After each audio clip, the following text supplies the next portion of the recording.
In the part 1 of this topic, we got to see how this ability is being invoked in two different contexts with gameplay events.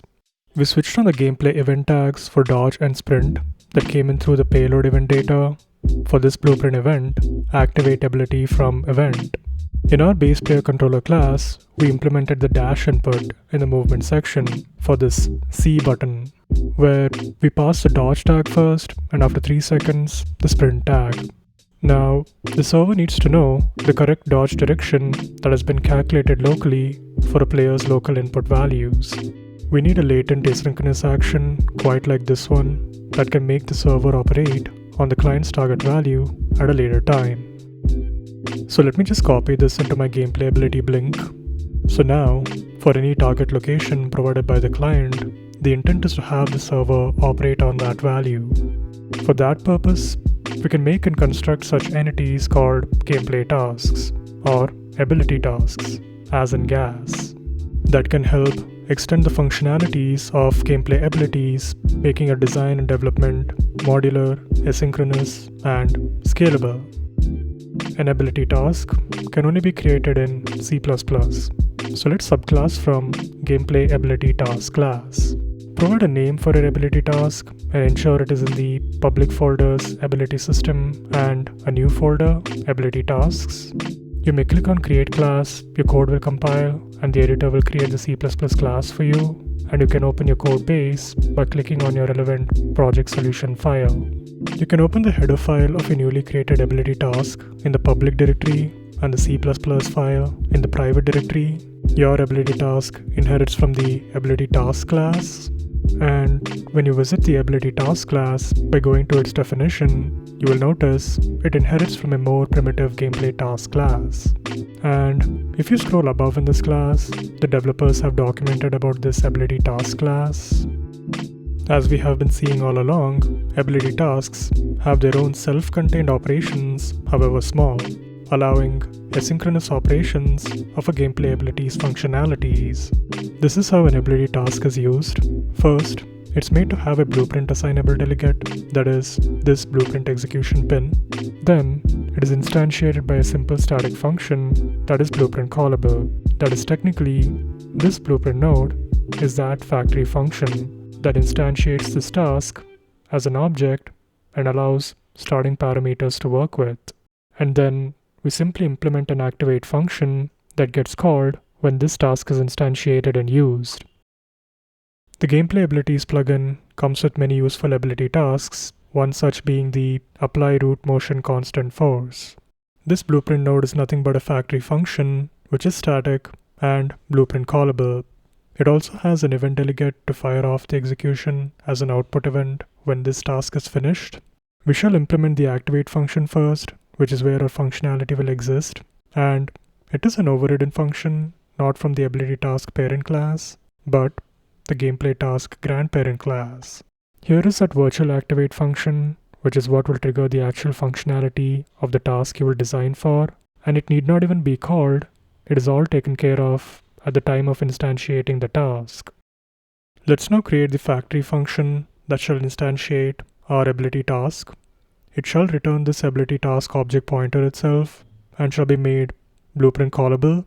And let's not forget to make it static, since this static function can be accessed and invoked to construct this object itself. Oh, and I forgot to remove this ASC header file in the C++ file, but we will need it soon. Let's define this activate method. Now, an ability task runs on both client and server, and let's see that with a simple log message. We're going to use the globally available gEngine objects add on-screen debug message method. The first parameter key is like an index in the list of log messages you get on screen. Let's just use a value of -1 to stack the messages. We shall use 5 seconds to display the message. We shall use a pre-existing color of yellow for message color, and the final parameter, the message itself. So I wish to print different messages for server and client. Well, how do I know which is the server or client? I can query the ability system component. The ASC is one of the core fundamental properties of this ability task class. Notice how the ASC is forward declared as it should be to prevent circular dependencies. And I hope that explains the header file in the C++ class of my ability task. So this is the ASC of the actor that owned that ability, and that ability will construct this ability task, as you will see shortly. GetNetRole returns one of an enumeration of network roles like autonomous proxy, simulated proxy, authority, or none at all. We shall check to see if the owner role is the role authority, an enumerated value of the net role.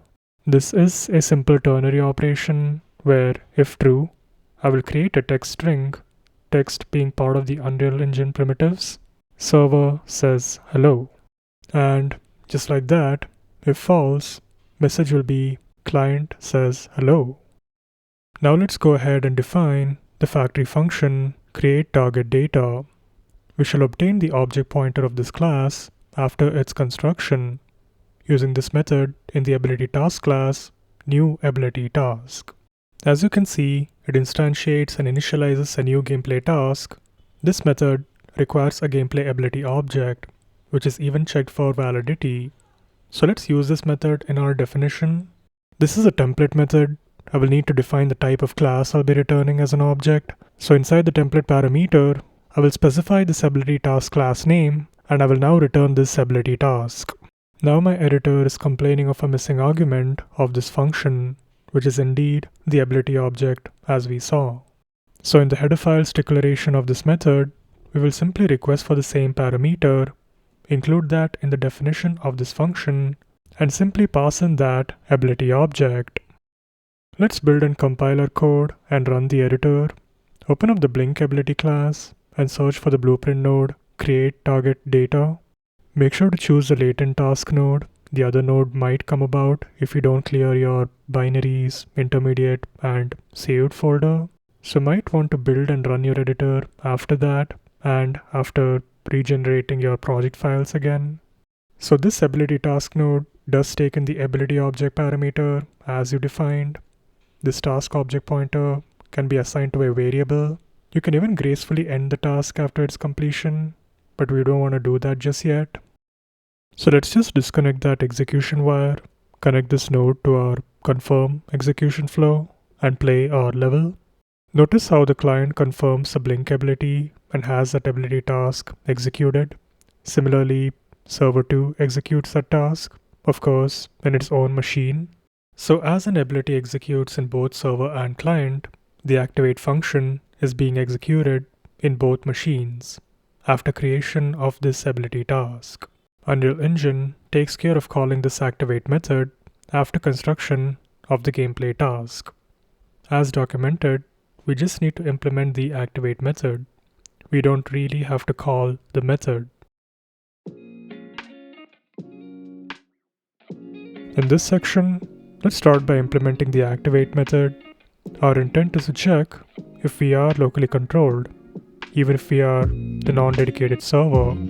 That can be done with the ability property of this ability task, which is indeed the same object we passed in at the time of its construction. From this ability object, we can get the actor info, from which we can get if it is locally controlled or not.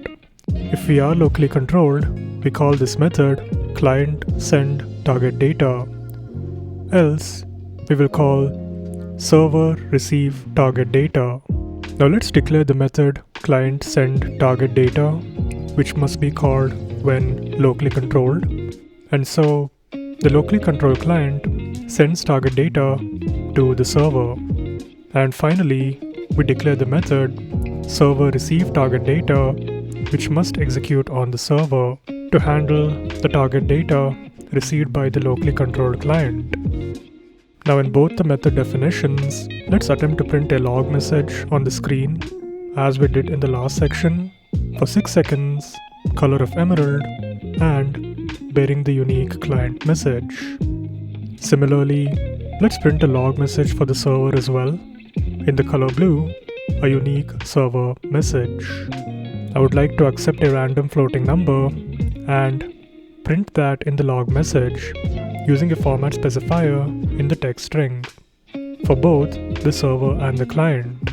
And this fmath class, for your information, is obtained from this core minimal header file, which is nothing but a module containing a bunch of header files, pragma ones eliminating circular dependencies. And as you can see, there are many math header files in this module to use for various mathematical operations. We will use a certain static function, rand_range, that accepts two parameters, minimum and maximum. And so we shall try to get a random number between 0 and 100. We should be seeing these random numbers appear in the log. Now let me build and compile my code and run the editor. When I play my level, upon pressing the button Q and confirming blink, notice how I have both the AbilityTask methods executed. There are two random numbers for both client and server. So we need consistency. We need the server to know the same data. That is, we need the client to send the right data to the server, like a server RPC in Blueprints, where you could just create a custom event and make it execute only on the server as a reliable RPC. And so the server can know the right values of the client. Now, I wish to create a property for this ability task under the protected access specifier, and that will be what is known in Unreal Engine as an event delegate. An event delegate is an element in Unreal Engine that can help handle and broadcast events of a certain type or a signature in programming. So it's kind of like a radio antenna for an object, which can be used to listen to certain events that an object has subscribed to. And like a radio antenna, it can be used by the object to broadcast events for that subscription.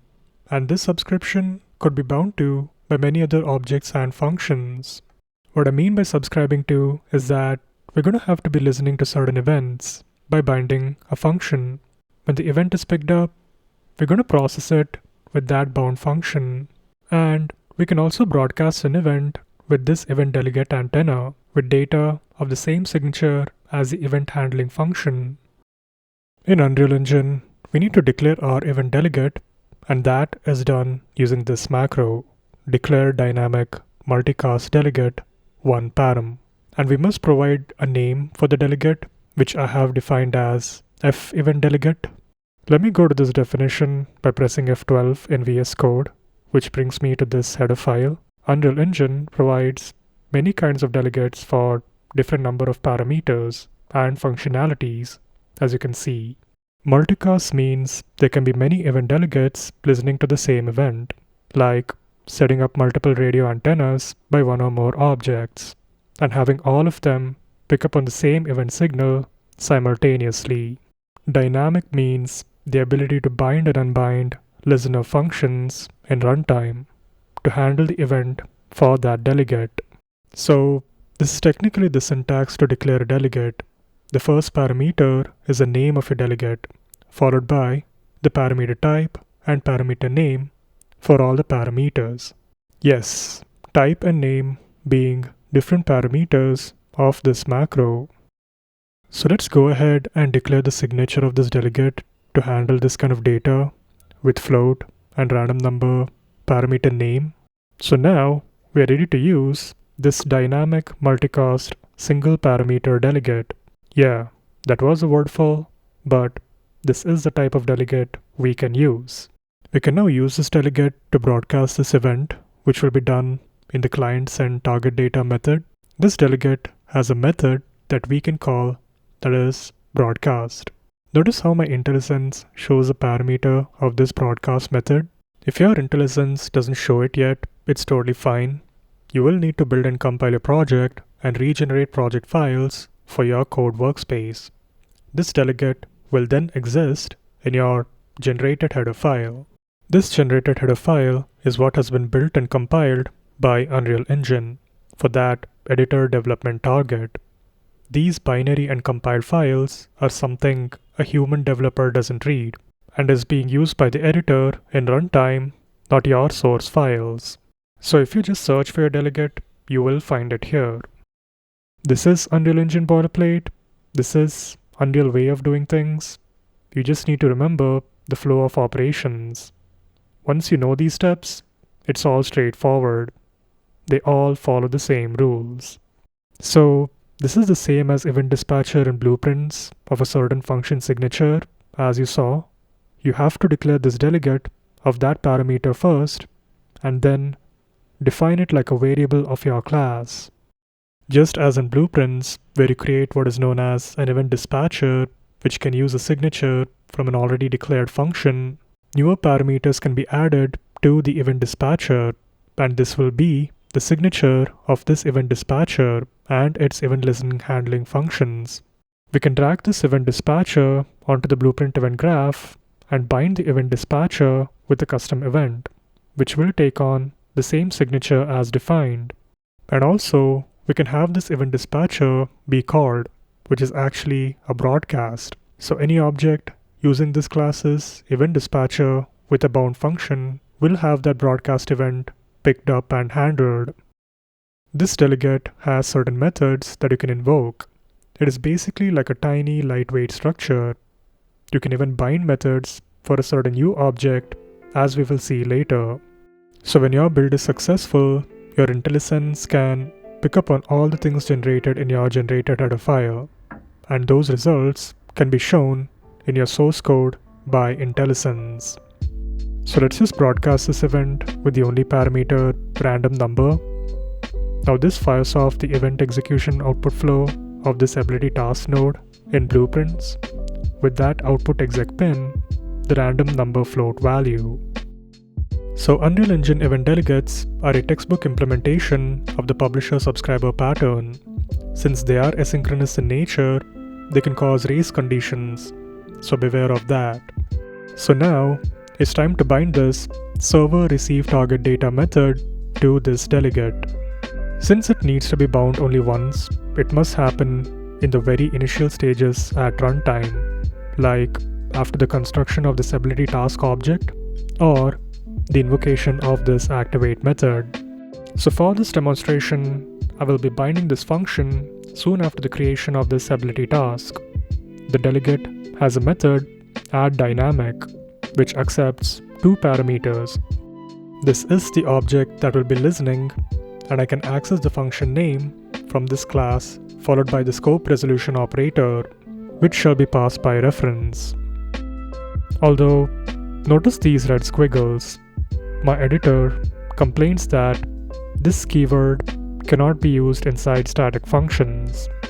This doesn't really make sense in a non-instantiated class, pun unintended, because this object never really existed. It's only the class that is being accessed to invoke this static function. So this is illegal. Yeah, I did that again. So let's remove this operation here and use it here in the activate method. At this point, the AbilityTask is a constructed object, and so we will not need the server to broadcast any data. Now, when I build and run the editor, in my level, when I attempt to confirm blink, we hit an exception, and this was deliberate. I knew what I had to do. We just have to make this delegate listener function a U function using this U function macro that grants special Unreal Engine functionalities to a function. And now, when I run the editor and play my level again, notice how only this client is broadcasting and handling the same number and not the server.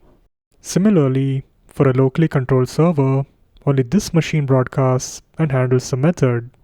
That is because we haven't done a server RPC yet, which works like this broadcast method but sends data to the server machine and the server handles that data.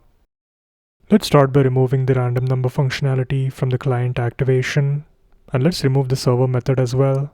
We will be doing an entirely different implementation on the data the server receives.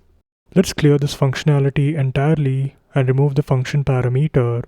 Obviously, in the header file, we shall remove the server method and clear the function parameter in the client function. The client method is where we send the target data to the server, and that is done using the Ability System Components server set replicated target data method. This method is what does the server RPC. The first parameter it accepts is the ability spec handle, which can be obtained using the getAbilitySpecHandle method of this ability task. It is technically the same spec handle of the ability that created this task. Next parameter is something called abilityOriginalPrediction_key. For now, you could just pass the activation prediction key using the relevant getter method of this ability task. Next comes the parameter of type GameplayAbilityTargetDataHandle. This is the key element we need to send to the server. For now, let's just pass an empty made-up value and fulfill the other arguments of this method, like an empty gameplay tag, and finally, a scope prediction key from the ability system component. Technically, we're going to use prediction for a scope or range of functionality. Everything that happens within that window of functionality is predictive. Server can make corrections in a mismatch, optimistic updates, and predictive rollbacks in the client. So rollbacks are bound to data and functionality within this prediction window. Now it's time to make this target data handle that we must send to the server. We will be learning more about this target data handle soon, but for now, please know that this target data handle acts like a container of many target data structs. Technically, this target data handle can be constructed with a certain target data and has many methods of adding, accessing, and removing its target data. So we shall use one of its methods to add a certain target data of our game into this target data handle, which I'd like to call single target data. So like a list, these target data get pushed into this target data handle container, and we can access a target data by its index. Now let's make a target data of the struct type fGameplayAbilityTargetData single target hit. It shouldn't just be declared, it should be defined. Yes, this needs to be constructed in memory for polymorphism and replication. So this is the second struct you'll define that technically packages your hit results. It supports polymorphism, meaning you can inherit from and create your own ability target data structs with its own unique data for your unique game designs.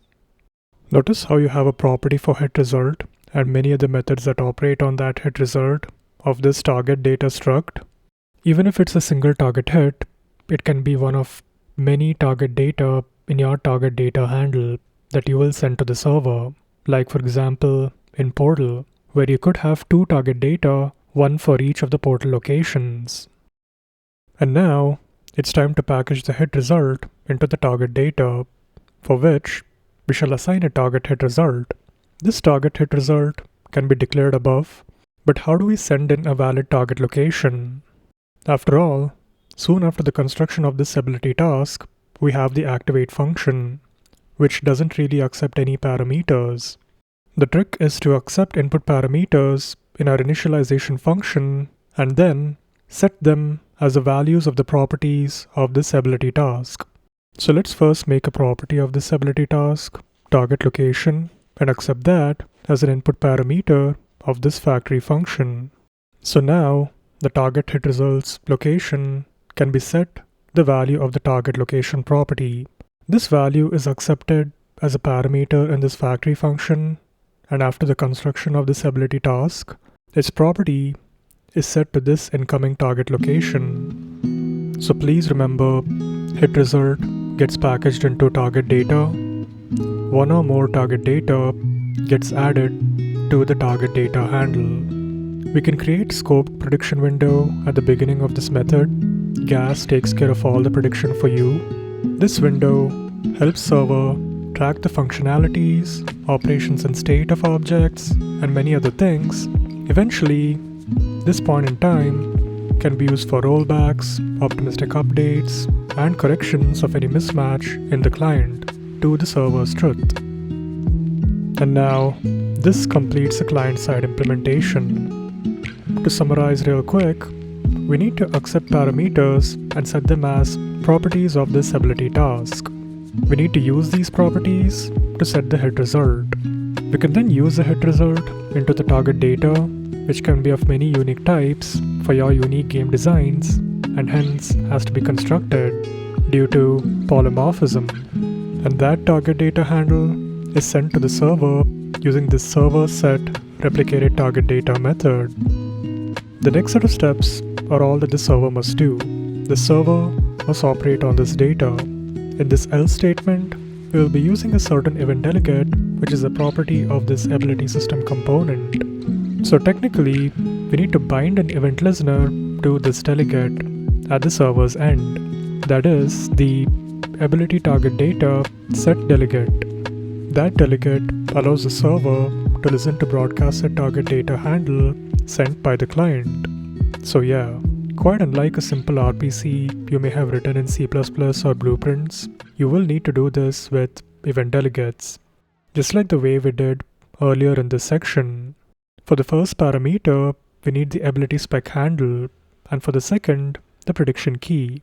Quite literally, like we did in the client function, for the parameters, ability spec handle, and the prediction key in the server set replicated target data method.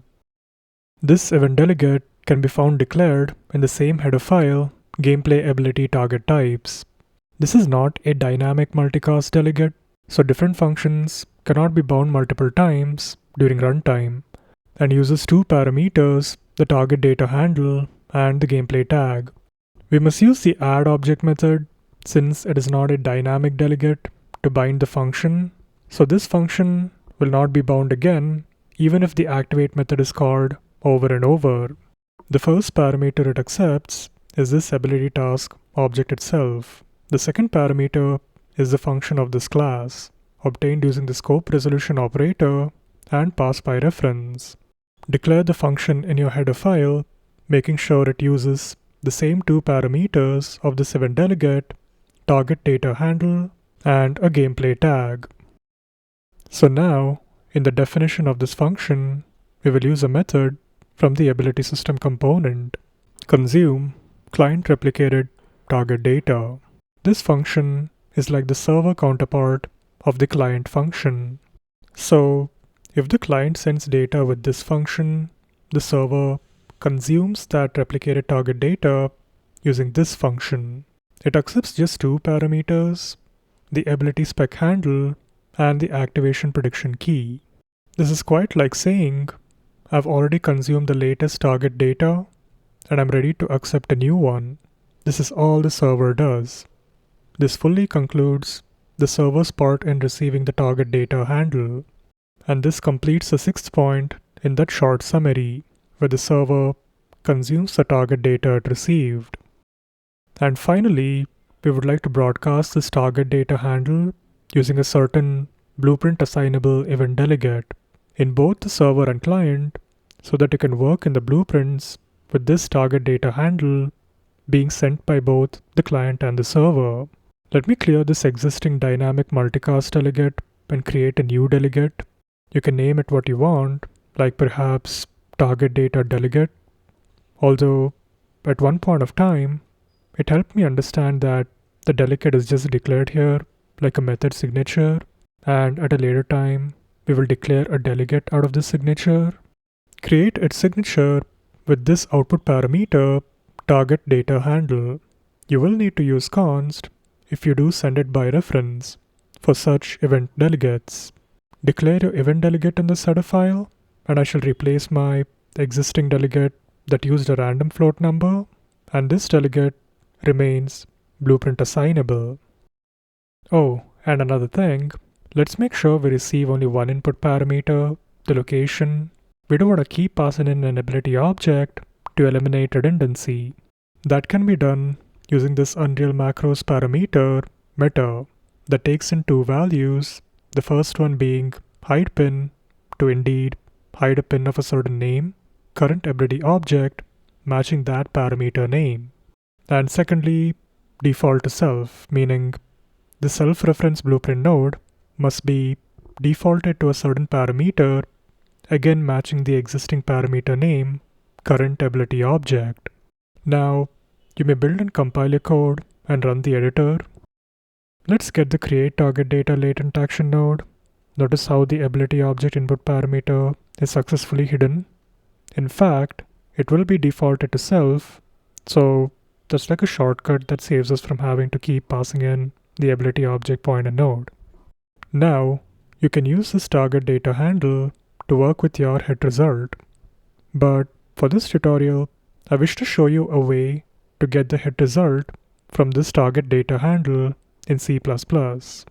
Let's create a delegate with two output parameters. The second parameter is going to be of the type hit result. Again, const should be used with reference, going by Unreal's event delegate rules. So we need to declare a const hit result to send through this delegate, and that can be obtained from the data handles method get, which accepts an index since it contains many target data, and we shall get the first and only target data that we added. This output target data pointer can give us that hit result using its method getHitResult. Since we need the object itself and it returns the pointer to that hit result, we shall dereference that pointer to directly get that object. So I can now just pass in this outHitResult as a second parameter to the event delegate, and I shall just copy the two lines and do the exact same thing in the server for the same event delegate. Let's build and compile our code and run the editor. You will notice how the same create target data ability task now has a second output argument. We now have the target hit result as we configured with that event delegate, and that can be broken down to give us the structures properties blueprint node, from which we can get the location to print, and it is expected to be the same as this blink location. Let's get our level running and test the blink confirm. Notice how, despite the incorrect gameplay queue location, the log message printed is almost accurate even in the server. Yes, that is something new even I learned at the time of this recording, that the server approximates the location to the nearest integral value for the vector's axes. Now, we can make the correction to our gameplay queue location by using the gameplay queue after receiving the target data and plugging in that location result into the gameplay queue's parameters. Now let me test this out in a level using 3 clients only. The 3 clients are spaced out in the level. When each of the client confirms blink, the blink gameplay queue seems to be happening at the same location for all machines. And the really interesting thing to know here is that from this target data handle, we can still get the hit result, just like the way we did in C++. This helper function is part of the Ability System Blueprint function library, and just like our C++ implementation, it accepts an integer for that target data in the target data handle. We can break the hit result into its structure properties and still get the location value we need for the gameplay queue parameters, which will be the blink location we passed into this ability task. And now, it's time for the final part of the implementation. It's time to blink to that target location itself. Let me clear these nodes out of the way and rewrite the implementation. Firstly, we shall get the create target data node and pass in the locally calculated blink location. Let's assign this ability task to a variable, and from the target data handle, let's get the first target data's hit result, from which we can get the location. At this point, we can reassign the property of this class, blink location, so that both the client and server have an up-to-date value for the blink location. And after this follows a sequence of operations. We shall now apply the blink portal gameplay queue with gameplay queue parameters at that target location. And then, with this authority check, we make the server set the actor location at that blink location. The server's true location is the client's new location. As always, we shall pass in the owning actor from this ability's actor info and the blink location to set to. Then we can end the ability, concluding the blink to the new location. And finally, yes, we can commit the ability after we end the ability, which will internally be ignored for the client and operated upon only by the server. And this is the core of our blink implementation. We commit the ability after we end the ability. We end the ability after the server has set the actor to that blink location, before which we execute a gameplay queue, which is a multicast RPC, to visually indicate to all client players that the character will blink to that location. This blink location has been obtained from the hit result, which is packaged into the target data handle as an ability target data, which could be one of many ability target data in the target data handle. And this blink location target data is sent to the server with the help of our custom ability task node, create target data. This ability task can run independently and asynchronously away from your ability logic, and also allows reusability so that you can use this in every other ability. So abilities can send in a predictive and efficient manner the target data to the server, and you can leave it to GAS to take care of the network stress, prediction, rollbacks, getting an approximate blink location, and everything. You can gracefully end the ability task, and many of the ending and disabling processes that should happen will be taken care of by the ability task. I did not cover this blink confirm, which could be coming up in a future topic, where you can press the left mouse button to confirm, while right mouse button can cancel the ability casting. Instead, I made this an ability task that delays execution of the blink confirm. I did this because blink feels like such an overpowered ability, where your character could just blink behind an opponent and overwhelm them. Moving on, we can remove any active gameplay queue of this queue tag along with their parameters. And you can also check out this documentation. There are many other gameplay queue functionalities exposed to blueprints and their equivalent C++ functions. Back to our functionality, we can use a task wait delay node. Not this, rather the ability task wait delay node. You can make a property of this ability for this blink delay, which I have set it to 2 seconds, and you can use this property to pass into this ability task input parameter. Now, we can move this functionality after the 2-second delay and plug this into the main execution flow after the server validation. In my level of 3 clients, when I confirm blink, I blink there after 2 seconds. And this works for every client, where after 2 seconds of confirming blink, the server sets my location there. And once again, let me aim there. And after 2 seconds, oh boy, I missed that.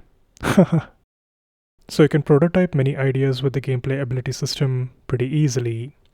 But if you find yourself asking, even for a prototype, to gas or not to gas, then the gameplay ability system is probably not for you, at least not yet. Because if you did understand even the basics of gas, at least up until here, you will need gas in every project. This section is an assignment where in your Dodge gameplay ability class, I want you to send in a valid Dodge direction using our newly created target data ability task node. You will want to apply the root motion constant force after the target data has been received by the server. And from the target data handle, you can get the target hit result at index 0 using this helper function provided by the gameplay ability system, which is a wrapper of that functionality we did in C++. Yes, you can use a location property for both position and unit vectors, and this expects a direction which is indeed a unit vector. Likewise, you can do the same in the dash ability, where we applied an incorrect dash location. You can calculate the dodge direction here for a player or an AI controlled pawn. Similarly, use the create target data node before the apply root motion constant force. Use the target data handle to get the hit result when the target data is received.